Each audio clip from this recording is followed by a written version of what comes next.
Welcome, fellas, to the Kingdom Grindset podcast. Today, we're going to be talking about cultivating our purpose over personality. Now, I'm sure some of you have heard of this word grindset, and it's really all about this hustle culture, chasing success. But here's the problem with the world's grindset. It often leaves us empty. I know a lot of people who are financially successful, and we see this through social media and television every day. But a lot of these people are walking around and they're empty. They're really not, living their best life, even though that's what they espouse on their social media page. So that's what we're talking about today. With the Kingdom Grindset, it really flips the script. It's not just about hustle. It's about aligning our daily grind with God's kingdom. Let's talk a little bit about this. So, Javen, I want to start with you being a teenager. How has this social media world, this world of influencers and different individuals who are constantly fighting for your attention, making you believe or think that, hey, this is success, or hey, you should have a Lamborghini by 21. How has that impacted your life? What kind of challenges does that kind of create for someone who's a young teenage man in this world today? A lot of people are posting stuff on social media like, hey, I have this. And so I have all these friends who are trying to be like, hey, I want to be like this guy, even though they have no clue. The person that they're trying to imitate, their life is absolutely horrible. And it's just going to end up in my friend's life being the same way. It's going to be wrecked. People are trying to live these impossible lifestyles that are going to bring them down a bad path. And we need to see what is the truth and how can I live my life the way God intended? So Javen, talk a little bit more about these influencers or people that you and your friends see on social media. What about their life are you seeing is becoming, I guess, less than fulfilling? Because I got to tell you, as an adult, I myself struggle with looking at some of these posts and things like, wow, they're traveling to different countries and have all of these different material things. It's a struggle not to be like, wow, is that success? Is that the thing that we all should be shooting for? It looks amazing, but I know that I'll probably never be able to get to their level without doing something that is going to compromise me in some way. And I know like a lot of guys, they see these people are like, I want to be them. I want to be like them. They think it's going to be super easy, but usually these people have spent countless years trying to get to where they are. And even still, they might look like they're having the perfect life, going on their yacht for an afternoon boat ride or whatever. But really, even though they have worked for years and years to get to where they are, it's not a sustainable lifestyle. Soon enough, they'll be forgotten and thrown to the distance. I see a lot of different types of influencers, and there's a large amount of content where it is people doing compromising things, or maybe just doing silly things that are, getting the attention of all sorts of people. And I guess, it's sort of a counterfeit, this word influencer that we have today. It's sort of counterfeit because the influence that seems to be getting peddling is not in any way positively influencing the people who are absorbing it, especially our young men. And you have to ask yourself the question, is the content that I'm exposing myself to, is it making me stronger as a young man, mentally, spiritually, or physically? How do we cultivate purpose in this realm of popularity and who has the most likes and who has the most followers and so forth? How do we navigate this? Because we're all wondering if we're doing the right thing. What does the Bible say about success? What does the Bible say that we should be focused on? We look at the history of individuals who have been wealthy and who have been poor, or who have been influencers or who haven't been influencers. We could probably get a list of individuals who have been famous and who have had almost everything at their fingertips come back and tell us, I feel empty. Or, even though I have access to all of this stuff, that's not the thing that brings me happiness or joy. Or why is it that we continue to find out that, individuals who live in the poorest countries and they don't have much, but they have way more joy and way more content and way more peace than we do, even though they're going through some of the toughest things that we've never even been through. And I think the Bible has a good answer for it. Matthew 6:33, and it says, but seek first the kingdom of God and his righteousness, and all things will be given to you as well.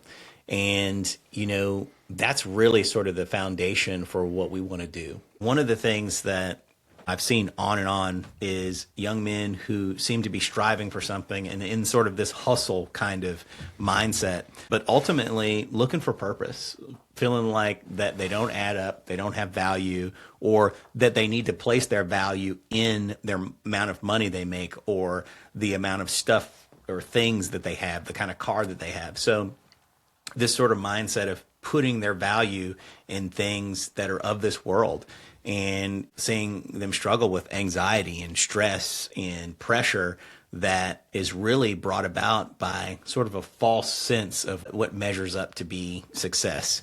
You've seen a lot of prank videos, right? Oh, yes. Oh, yeah, those prank videos. Yeah.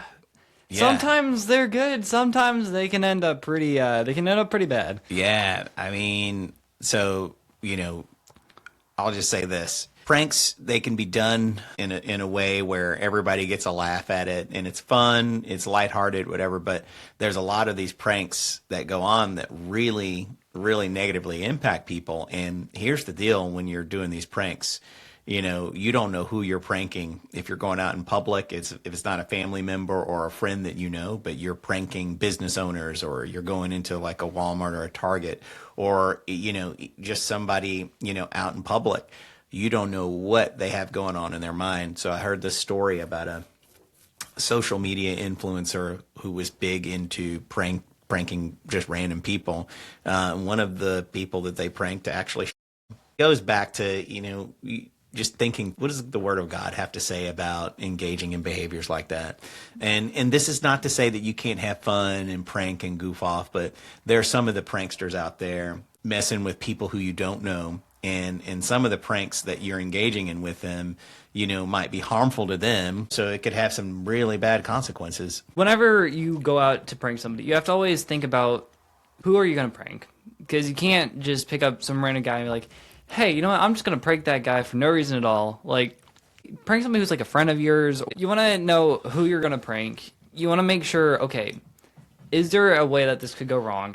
Maybe you're doing a prank where you shove a bucket on somebody's head, you shove a bucket on their head, and bump around, you're like, whoa, what happened? Like, something like that. That could go fine, but if it accidentally goes wrong, how would you say to the guy, hey, I'm so sorry, I thought it would be funny, and... So what could go wrong with that? Maybe it's a person who freaks out when the bucket gets on their head and they have a heart attack. Or they fall over, bump into some other guy, and then it starts a fist fight. Like, I just think about how much energy and time is wasted when individuals do these things. And, it's all fun and games to them, but somebody's getting hurt. Somebody's getting embarrassed. Somebody is maybe getting physically harmed. I think about the people who work in these retail shops who have these people coming in and pranking their employees. When we're engaging in these pranks, we're not really thinking about the impact that it's having on each of these individuals who we're pranking, like what kind of day they've been through. What's the ripple effect? This thing that I did took 10 seconds and it was a good laugh, but the ripple effect that it's having on the mom who's at work being kind of pranked by this kid and now has to go home and take all of that negativity or the embarrassment or the hurt, whatever the case may be, back home, and then that filters off to maybe her children or maybe her husband. That's kind of what gets me kind of fired up about people who engage in the pranking, not the prank, right? Because again, I think that there's appropriateness for playing lighthearted jokes on friends, maybe family. You know who they are, so what's acceptable, what's not. But people you've never met before in random, people who are trying to probably take care of customers or working in a business, that's not a very appropriate way because you're disrupting what they're trying to do there. And that has implications that go far beyond just you having a laugh after the prank's done. You don't know how much more they have to deal with that or on what level after the prank is done. Another thing is, you were talking about the ripple effect earlier. So if you post a prank, like, sure, it'll be a couple laughs for you, but then people will say, like, hey, that was kind of funny. Maybe I should try it. You have to make sure that when you do something like that, other people are going to see what you did, and they won't think through it. They'll just be like, hey, I saw this guy do it. Why don't I do it? Yeah. And then it can end up in something that could be very harming and could potentially end up really bad, not just on you, but also the person who was pranked. Yeah, and it goes back to, again, this purpose over popularity, right? So, like, what's the purpose, the end goal in that? Like, are you really going to be fulfilled making someone else feel bad, making someone else be disrupted, causing a negative impact on somebody's life just so that you can get likes and follows on your YouTube channel, you know? And that goes back to what you said earlier about, you know, the influencers engaging in compromising behaviors to get where they are. I think the more challenging thing is that it gets a lot of people's attention. Now we've got a large group of people who think that, wow, for me to be successful, I need to go disrupt another individual at their place of work, or I need to go pull a prank on this random person. And what kind of community or culture does that build? Is that something that's sustainable, like you were talking about? Am I going to continue to build my career off of mistreating people? Right? That's what it really boils down to. And so that's what the world is really trying to show all of us and grab our attention. Hey, you'll get followers and likes if you just do this. Prank culture is one way, so I'm glad you brought that up, Ken. But think about like the I guess what you would call like the media culture is so out of control right now. And we know, I don't have the exact stats with me now, but we know that when it comes to social media, you know, girls, they use it to relate to each other, but they engage in a fair amount of social bullying, and though it can be really, really negative for them. But for guys, I believe there's just different organizations where you can become a part of and sell yourself in this kind of economy, which is crazy. And teenagers have access to it. So right then and there, we have another avenue where teenagers are exposed to another thing that's grabbing their attention. Into what end? I think, to take a word you guys use nowadays, brain rot, Javen, you know, this is exactly what a lot of this information and content is brain rot. And the people who are wanting to be influencers or influential, you know, they see this as an opportunity to make a lot of money, again, be in line with this hustle culture by selling a certain type of content that will grab people's attention, but ultimately lead them down a destructive path. All social media is not bad, right? There's a lot of positive influencers out there. I mean, heck, we're starting a podcast, and the purpose of it is to provide some authentic, true influence. Yeah. The whole point of it is to do something different and show young men in particularly that, yes, you know, there's an opportunity for you to cultivate purpose and be a true influencer.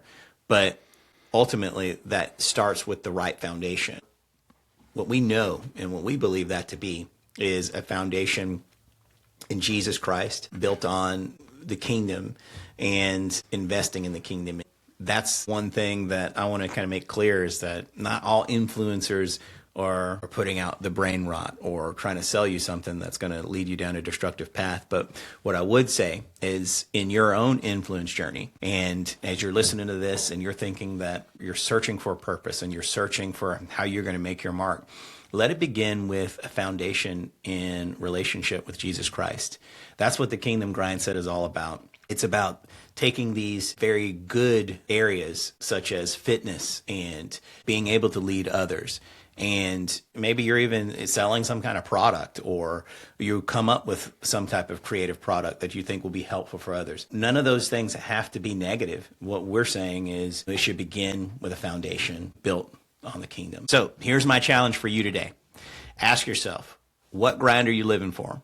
Is it the world's grind set, or is it the kingdom's? Because when you choose the kingdom grind set, you're choosing purpose over popularity, discipline over distractions, and truth over counterfeit. Make sure to subscribe, like the video, hit that notification bell so you stay informed, stay ready, and stay on the grind set.